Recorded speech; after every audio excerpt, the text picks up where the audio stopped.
Kenobi!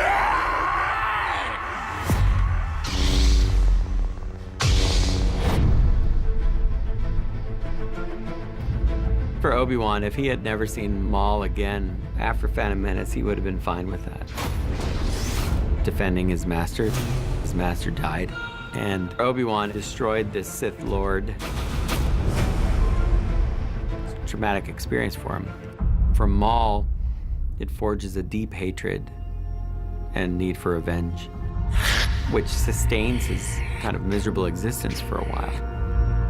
There was a plan laid out for him. He was going to be one of the main players in the Clone Wars working under his master. And all of that was derailed in that fight on Naboo with Qui-Gon Jinn and Obi-Wan Kenobi. The revenge drives him towards this conflict with Obi-Wan in the Clone Wars. He tries to punish Obi-Wan by killing someone that Obi-Wan loves, and he wants to drive Obi-Wan mad like he was. He wants to see that Obi-Wan would go the same path that he did. We knew that there was a story between Obi-Wan and Maul that wanted some resolution, and that felt right for this show to tackle. The Sith took everything from me. Once I had power, now I have nothing. Nothing. He was consumed with this idea of not only revenge, but making sense of what happened to him and who he is and what his purpose is. Darth Maul lives. Formerly Darth, now just Maul. When you bring a character back, you have to have some intention about what you plan to do with them. And I think as we started to whittle away at what this story was going to be for Maul, it became very clear that one of the things driving him would be this quest back to Obi-Wan.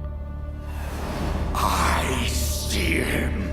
And if I could finally destroy him, is that where everything went wrong? Is that where I can get back on my path?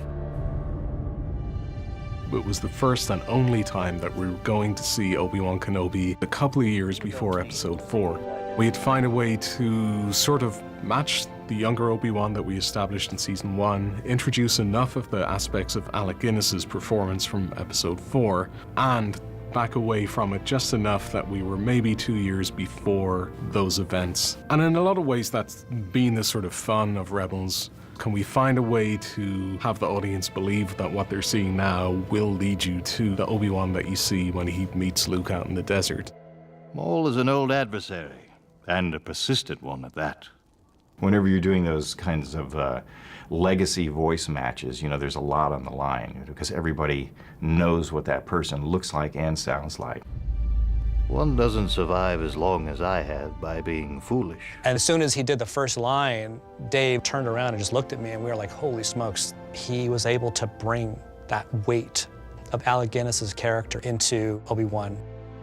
It was a really incredible moment. You heard him and you thought, this is really bringing the episode to life. If you define yourself by your power to take life, your desire to dominate, to possess, then you have nothing.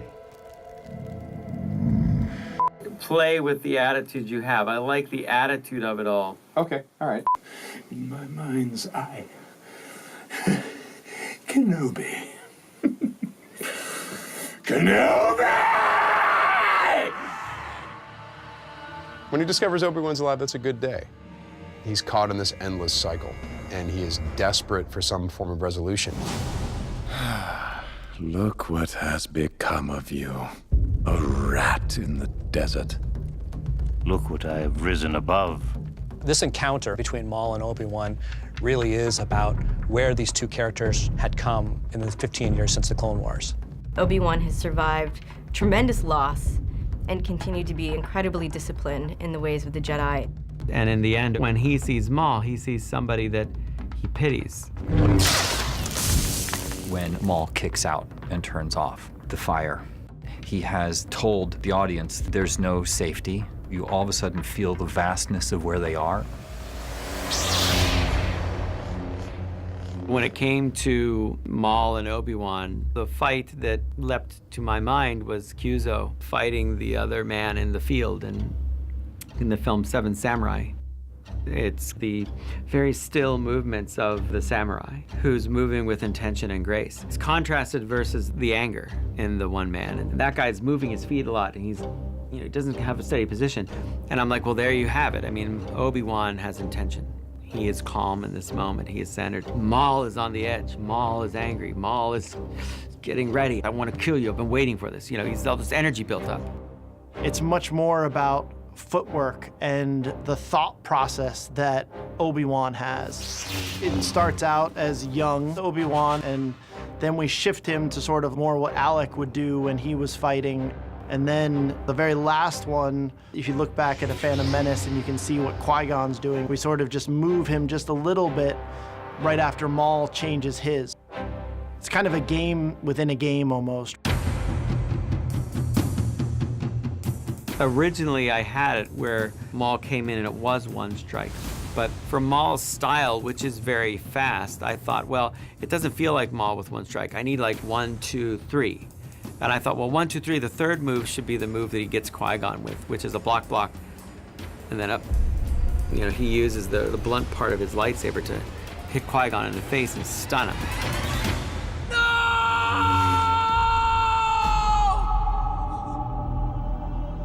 But Obi-Wan saw that. Obi-Wan was there.